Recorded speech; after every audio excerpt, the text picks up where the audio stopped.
Hello everyone, this is Vikas Goyal from lucid point. और आज मैं बात करूंगा आपसे ग्राफ्स के बारे में। देखिए, जनरली ग्राफ जो है एक मैथमेटिक्स का टॉपिक है और कई स्टूडेंट्स को ये लगता है कि ग्राफ का फिजिक्स में क्या काम है। सो graph is just a tool and it helps you understand what ever the subject is. अभी हम फिजिक्स पढ़ रहे हैं तो फिजिक्स को समझने में ग्राफ का एक बहुत इंपॉर्टेंट रोल है। कैसे, इस वीडियो के थ्रू हम जानेंगे और बने रहिए मेरे साथ। देखिए, जैसे ये मैंने ग्राफ बनाने की कोशिश करी, यहाँ पे हम लोग यहाँ पे मैंने ग्राफ बनाने की कोशिश करी है और इसको मान लेते हैं हम यहाँ पे। ये है हमारी x axis, this is the origin and this is the y axis. Okay, so इस ग्राफ में अब मैं कुछ भी वैल्यूज प्लॉट करूँ तो जनरली फिजिक्स में जब हम बात करते हैं काइनेमेटिक्स की, और काइनेमेटिक्स में जो मोशन को स्टडी करते हैं हम लोग, तो यहाँ पर सबसे जो बेसिक ग्राफ बनता है वो आपका बनता है distance time graph. Y axis पे हम डिस्टेंस लेते हैं और यहाँ पर हम टाइम लेते हैं। अब क्वेश्चन ये राइज होता है, कई बच्चे ये भी सोच सकते हैं कि वाई एक्सिस पर ही डिस्टेंस क्यों लेते हैं और एक्स एक्सिस पे ही टाइम क्यों लेते हैं। तो इसका जवाब छुपा हो मैथमेटिक्स के अंदर। इसको थोड़ा सा और गहराई से समझेंगे, पहले इस ग्राफ को समझ लेते हैं। So distance and time. अब यहाँ पर अगर मैं कुछ वैल्यूज को प्लॉट करूँ और यहाँ पे मान लेते हैं हम सेकंड, क्योंकि टाइम का जो यूनिट है वो सेकंड्स है, ऐसा यूनिट में है S for second, and distance का जो ऐसा यूनिट है वो मीटर है।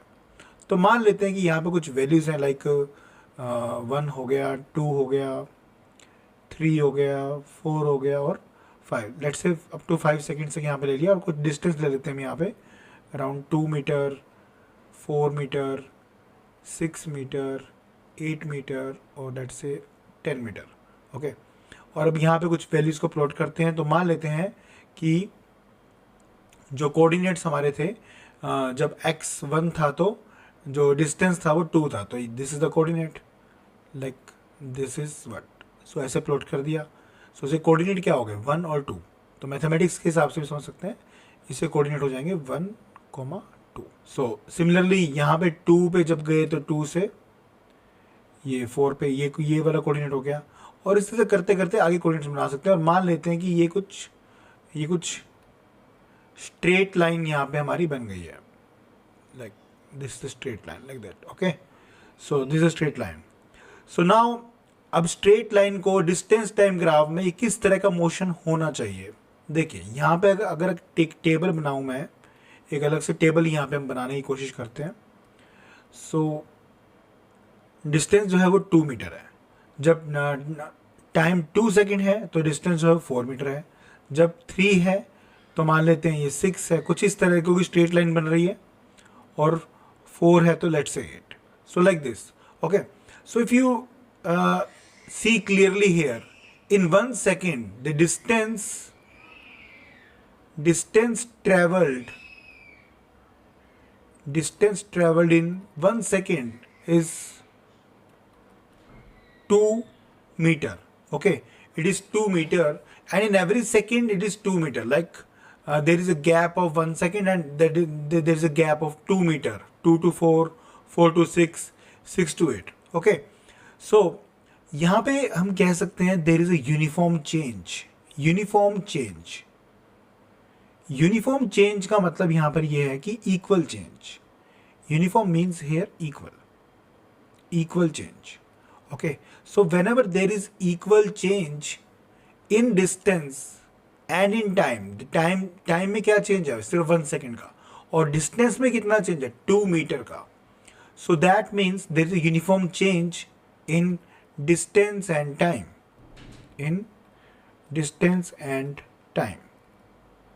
So this is the definition of uniform motion, isn't it. तो ये तो डेफिनेशन हमारी होगी यूनिफॉर्म मोशन की। और कैसे इस ग्राफ की हेल्प से हमने इसको समझा, मैंने पहले ही कहा था टॉपिक यही है कि ग्राफ हमें कैसे हेल्प करता है फिजिक्स को समझने में। सो यहाँ पे कुछ कोऑर्डिनेट्स मैंने प्लॉट किए और एक टेबल मैंने कोऑर्डिनेट की बना दी। और इसी की हेल्प से फर्दर एक और बात समझते हैं, जैसे हमने कहा था कि ये वाई एक्सिस पे ही डिस्टेंस क्यों लेंगे और एक्स एक्सिस पे ही टाइम क्यों लेंगे। तो इसका जवाब कुछ मैथमेटिक्स में छुपा हुआ है, और इसको भी मैं प्लॉट करने के लिए यहाँ पे दोबारा से एक और ग्राफ बनाने जा रहा हूँ। इसको again X axis, this is origin, this is Y axis. So there is a term in mathematics that is called slope, that is called slope. तो स्लोप को समझने के लिए यहाँ पे कुछ वैल्यूज में प्लॉट कर देता हूँ। मान लेते हैं ये वैल्यू x1 है और ये वैल्यू x2 है। सिमिलरली ये वैल्यू y1 है और ये वैल्यू y2 है। तो x1 पर जो जो कोऑर्डिनेट्स है कुछ इस तरह से बन जाएंगे और y2 पर जो कोऑर्डिनेट होंगे वो इस तरह से बन जाएंगे। सो अभी जो जो लाइन यहाँ पे हम ड्रॉ करते हैं इस तरह से, ये straight line, this line is called as slope, this is actually slope. Okay, तो स्लोप का जो फॉर्मूला है मैथमेटिक्स क्या कहता है, स्लोप कहता है कि change in Y axis, change in Y axis divide by change in x axis. तो जितना चेंज वाई एक्सिस में है और जितना चेंज एक्स एक्सिस में है ये उनका रेशो है। तो यहाँ पे थोड़ा सा और इसको बेटर समझने के लिए यहाँ पे मैं थोड़ा सा इधर कर लेता हूँ, और यहाँ पे फॉर्मूला हम कह सकते हैं स्लोप का, अगेन दोबारा से मैं लिख रहा हूँ formula, change in Y axis. So change in Y axis कितना है, y2 से y1 से y2 गया, मतलब y2 की वैल्यू ज्यादा होगी और y1 की वैल्यू कम होगी, तो बड़े में से छोटी वैल्यू माइनस कर देंगे, y2 minus y1 and x2 minus x1।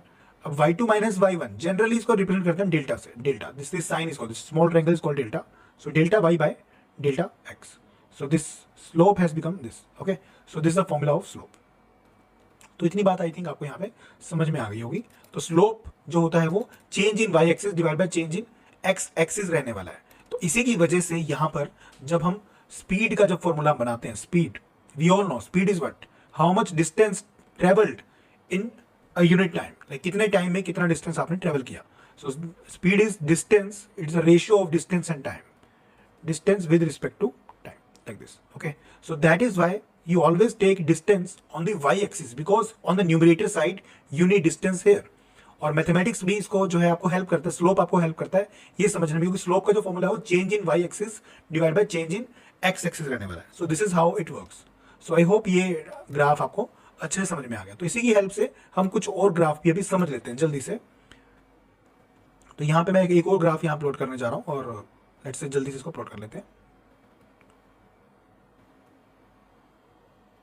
तो एक ग्राफ हमने और प्लॉट यहाँ पे कर लिया, और अब इसको समझने के लिए हम यहाँ पर एक वैल्यू ले लेते हैं डिस्प्लेसमेंट। जैसे हमने वहाँ पे डिस्टेंस लिया था, तो यहाँ पर हम ले लेते हैं डिस्प्लेसमेंट, और यहाँ पर अगेन एक्स एक्सिस में जो है टाइम, और ये ओरिजिन आ गया। अब यहाँ पर दोबारा से वही वैल्यूज प्लॉट कर सकते हैं, सब कुछ वही कर सकते हैं। तो बिहेवियर ही समझना है हमको, जस्ट और कुछ नहीं समझना है।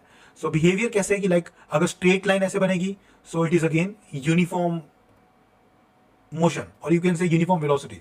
Why it is uniform velocity, because it is covering equal displacement. Like I told you कि इक्वल, जब भी स्ट्रेट लाइन ग्राफ होगा तो इक्वल डिस्प्लेसमेंट होगी। कैसे होगी, इसको भी दोबारा से उसी तरह से पहले वाले की तरह शो कर सकते हैं, equal displacements in equal intervals of time, in equal intervals of time. This is the definition of the uniform velocity. Okay, so this is uniform velocity. अब ये प्रूव करना कोई मुश्किल नहीं है, अभी ऊपर जस्ट हमने किया है इसमें 1 2 3 4 लाइक दैट। ओके, और 2 4 6 8 like that. So you know जैसे हमने एक भी प्लॉट किए थे, कोऑर्डिनेट्स को प्लॉट किया था like that। Okay, so mathematically like it will happen, and you if you draw with proper pencil scale and all that, तो ये बिल्कुल वैसे ही बनेगा। So this is how things change and things can be learned in a better way। So you know that velocity, the velocity is nothing but the ratio of displacement and time। Velocity is what? Displacement over time, and the ऐसा unit of time is, we already know second, and displacement का भी ऐसा unit metre ही रहता है। So this is velocity is equal to displacement by time, and I have told already that equal displacements in equal intervals of time, this is called uniform velocity. So I hope यहाँ तक समझ में आ चुकी है बात। और यहाँ पर भी वही रेशियो, वही स्लोप। तो अगर कोई पूछे कि डिस्प्लेसमेंट टाइम का slope, the slope of displacement time graph, displacement time graph का जो स्लोप है वो क्या होगा, so it will be velocity. Why, because slope क्या था, change in Y axis divide by change in x axis. So यहाँ पे वाई एक्सिस में क्या है, डिस्प्लेसमेंट, और एक्स एक्सिस में क्या होने वाला है, time. So this is why the slope of displacement time graph is velocity. It's a very very important question, very very important concept. Okay, so slope तो आपको सभी का पता होना चाहिए, स्लोप क्या आने वाला है। सो सिमिलरली हम नेक्स्ट ग्राफ की ओर बढ़ते हैं। The next graph is velocity time graph. तो अभी इस ट्यूटोरियल में मैं कुछ बेसिक ग्राफ ले रहा हूँ, इसके बाद हम कुछ और फर्दर एडवांस ग्राफ भी लेंगे अगले वीडियो के अंदर। तो यहाँ पे ये लास्ट ग्राफ मैं भी लेने वाला हूँ, तो ये वेलोसिटी टाइम ग्राफ रहने वाला है, और ये भी बहुत इंपॉर्टेंट है, ये भी बच्चों को कंफ्यूज बिना बात करता है, आई डोंट नो व्हाई, मतलब इसको ध्यान से हम समझेंगे तो बहुत ईजी है, कुछ भी नहीं है। X axis, Y axis and origin again. So again यहाँ पर हम वेलोसिटी लेंगे along y axis, it will be velocity and it will be again time। अभी कुछ वेरिएशंस रह गई हैं ऊपर हमने, क्योंकि हमने अभी यूनिफॉर्म के बारे में जाना है। अभी जब नॉन यूनिफॉर्म होगा, रेस्ट होगा, वो सारे केसेस भी मैं डिस्कस करूंगा, अगली वीडियो में डिस्कस करूंगा उसको मैं। तो यहाँ पे लेते हैं वेलोसिटी और टाइम। ओके, तो यहाँ का जो स्लोप होगा, अगर slope of VT graph, slope of VT, VT means velocity time graph, वो क्या देने वाला है? तो we already know that acceleration is change in velocity v minus u over t, और एक्चुअली टी भी क्या होता है? टाइम इंटरवल होता है, t2 माइनस t1 कह सकते हैं इसको आप।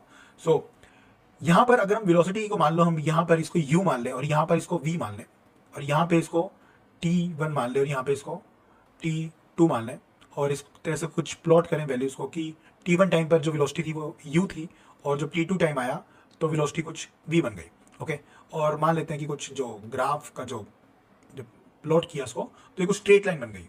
So what is the meaning of straight line here? So this straight line actually tells you that the motion is uniform acceleration. It is uniform acceleration. What is uniform acceleration? It tells you, uniform acceleration actually tells you that the change in velocity is uniform. जो velocity में change आया, equal change in velocity, equal change in velocity or velocities in equal intervals of time, equal intervals of time. So this is how it behaves, and I have covered uniform, basically uniform motion, uniform velocity, uniform acceleration. अब एक जो यहाँ पर जो कुछ भी दुविधा है तो इसको बिल्कुल ही क्लियर किया जा सकता है बड़ा इजीली, कि यूनिफॉर्म एक्सेलरेशन का मतलब यहाँ पर एक्सेलरेशन का जीरो होना नहीं है। Keep in mind, acceleration will be greater than zero in the case, will be greater than zero in the case of uniform acceleration, but the change, जितना चेंज आएगा वेलोसिटी में वो इक्वल होगा। मतलब कि अगर यहाँ पे कुछ और वेलोसिटीज को भी मैं डाल दूं, लेट्स से यहाँ पर मैं कुछ और वेलोसिटी को प्लॉट कर देता हूँ लाइक दैट, मैं यहाँ पर एक वेलोसिटी प्लॉट कर देता हूँ, मान लो वेलोसिटी है u1 and this is u2 let's say, and here it is u3 and this is suppose u4 and this is suppose v, और लेट्स से ओके। सो एंड यहाँ पर कुछ और टाइम्स को प्लॉट करना पड़ेगा, इस टाइम को मुझे t1 के लिए कुछ और मानना पड़ेगा। मान लेते हैं कि यहाँ पर जो टाइम था वो t1 था, और ये जो टाइम है वो t2 है, और ये टाइम जो है वो t3 है, t4 है, और ये मान लेते हैं t5 है। सो इक्वल चेंज का मतलब यहाँ पर ये होगा कि u2 minus u1 should be equal to u3 minus u2, and it should be equal to u4 minus u3, and it should be equal to finally, क्योंकि v आया वहां पे ऊपर, v minus u4, equal change, and time में भी equal change आएगा, that means u1 से u2, हाँ तो ठीक था, sorry, t2 minus t1, t3 minus t2, and t4 minus t3, and t5 minus t4. So this is how you have to understand that equal change in the velocities in equal intervals of time. So this is how graph works, and this is how graph helps you to understand the concept of physics, the formula which we used in physics. So यहाँ पर हमने सिर्फ बात की है uniform motion के बारे में, यूनिफॉर्म एक्सेलरेशन के बारे में, और यूनिफॉर्म वेलोसिटी के बारे में. In the next video I will be discussing about the rest of the cases of the graph. And बने रहिए लुसिड पॉइंट के साथ. जो भी आपको वीडियो चाहिए मुझे कमेंट सेक्शन में बताएंगे तो मुझे अच्छा लगेगा. We want to grow, I want to create some new stuff which can help students. Okay, so this is for you. Thank you very much for being here.